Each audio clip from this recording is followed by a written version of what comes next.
In this turret, one gun is fighting the battle of two. Its mate is jammed, as useless to the team as a broken arm to a boxer. All because headspace is improperly adjusted. Here's the story. In this gun, headspace is adjusted by attaining the proper distance between the bolt and the barrel. Failure to adjust headspace properly will cause sluggish operation and frequent stoppage when the cartridge is fully seated in the chamber. This illustrates proper headspace adjustment. The base of the cartridge is held against the base of the bolt, and the cartridge is fully seated in the chamber. If there is too much headspace, that is, if the end of the barrel is screwed away from the base of the bolt, the cartridge will not be fully seated in the chamber. The explosion tries to drive the loose cartridge forward into its proper position in the chamber, and since the head of the cartridge is held firmly in the T-slot, the explosion results in a separated case. Only the rear part of the case is extracted, leaving the forward part in the chamber, jamming the gun. To adjust headspace, the cover is raised. Using the extractor as a handle, try to move the bolt. If it moves independently of the barrel extension, as here, headspace is too loose. Retract the bolt and hold it to the rear to get at the notches. With the point of a cartridge, tighten the barrel one notch at a time.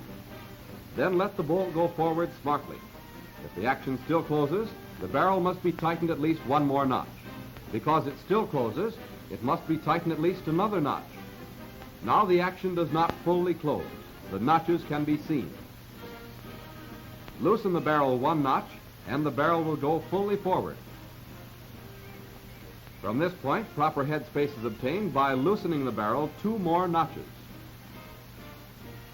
The smoothness of the action can now be tested by pulling the bolt to the rear and letting it go forward. Now both guns will fire away full bullet speed ahead, a surefire answer to a gunner's prayer.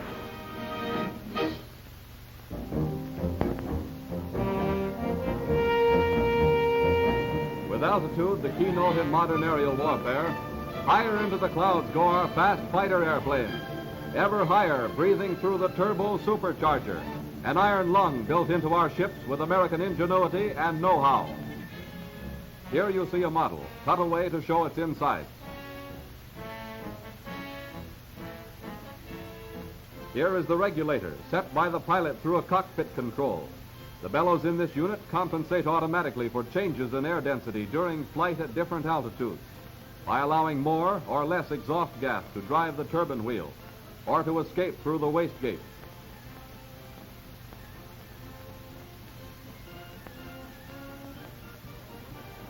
Mechanics must go over the supercharger carefully. After shaking the unit to make sure mounting bolts are tight and inspecting for bullet holes, the turbine wheel is spun to see if it runs freely and smoothly. Next, a careful inspection of the buckets, looking for cracks both inside and out, and for elongations beyond the rim. Trouble in this department means removing the whole unit for repair in the shop. A cracked or elongated bucket is a weak one, liable to go and jam the supercharger completely. The mechanic then inspects visually for warpage or cracking in the nozzle diaphragm by sighting between it and the turbine wheel. Also checked at this time is bucket alignment, and if warpage is apparent, the unit should be removed for repair. The feeler gauge is used to check clearance, which should be kept between 95 and 120 thousandths of an inch. Runout is spotted by placing the thumbnail against the rim of the revolving disc. If runout is found, there is most likely some distortion in the hub area, and for an inspection, the cooling cap must be removed. A check is made for cracked or loose bolts, then a further manual check for radial and end play in the turbine wheel. Now, over to the wastegate to see if it moves freely and with enough play to allow for heat expansion during flight.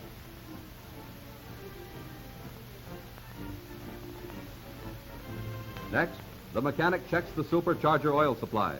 It is highly important that proper grade oil be kept right up to the top of the filler pipe. Should the oil supply be found low, an inspection of the tank itself within the landing wheel well should be made. Here the mechanic looks and feels for oil leaks and checks to see if hose connections are tight.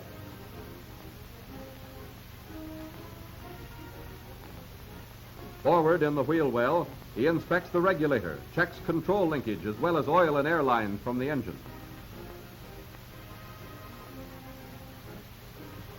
The exhaust manifold should be checked for leaks at the nozzle box inlet and in the cooling air pipe just above.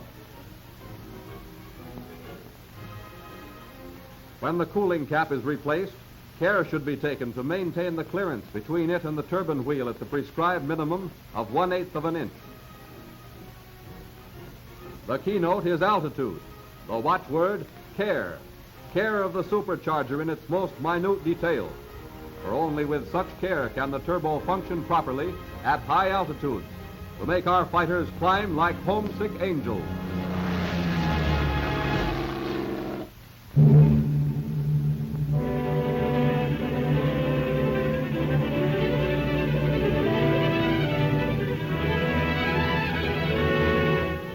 At sea, this flyer has had to bail out. Time was when such a jump was a sure passport to Davy Jones' locker. But early in World War II, the Army Air Forces changed that leap from an invitation to drowning to a straight snub at Old Man Ocean. Couched between his chute and himself, this flyer carries a neatly wrapped life raft.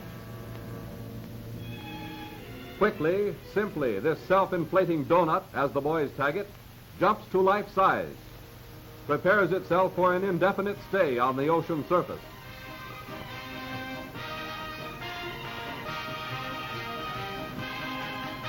There have already been cases of men who have survived 35 days on the rolling sea in one of these life rafts.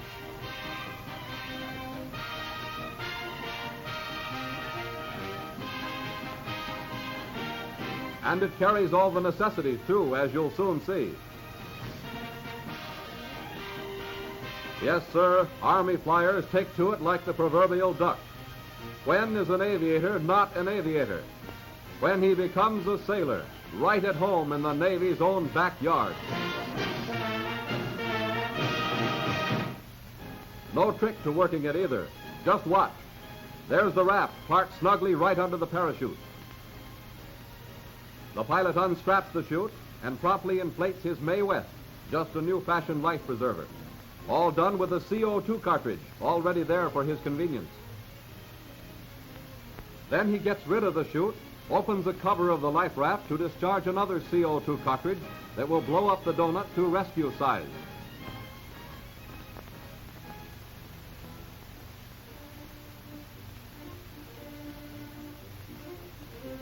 While the raft inflates itself, he unties it from his waist so he can board it easily in the water.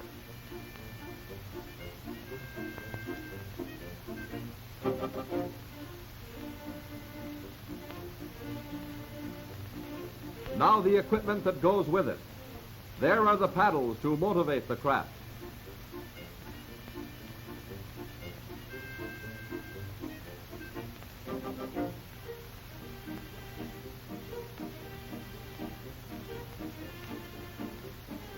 The rope is tied to the rear of the raft and holds the sea anchor. That piece of black rubber you see dangling is a mouth tube to blow air into the raft by mouth when necessary. Just a breath every so often does the trick. The sea anchor keeps you from floating around when you want to stay put. And that baby bucket in the corner is a bailing bag to scoop out any water that pours into the donut.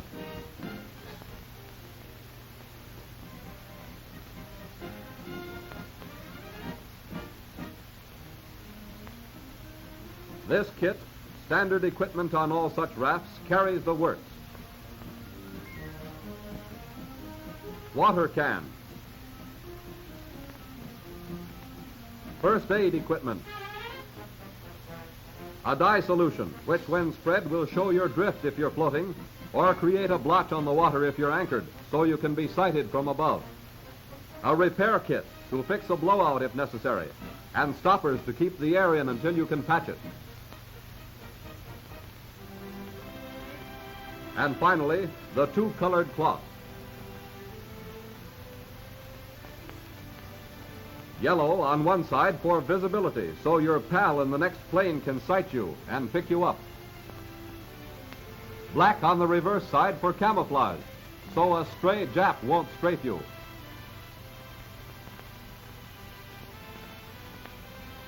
Friends to the rescue. He's spotted, and here's the pickup. And that's the story of the only donut that won't sink when dumped.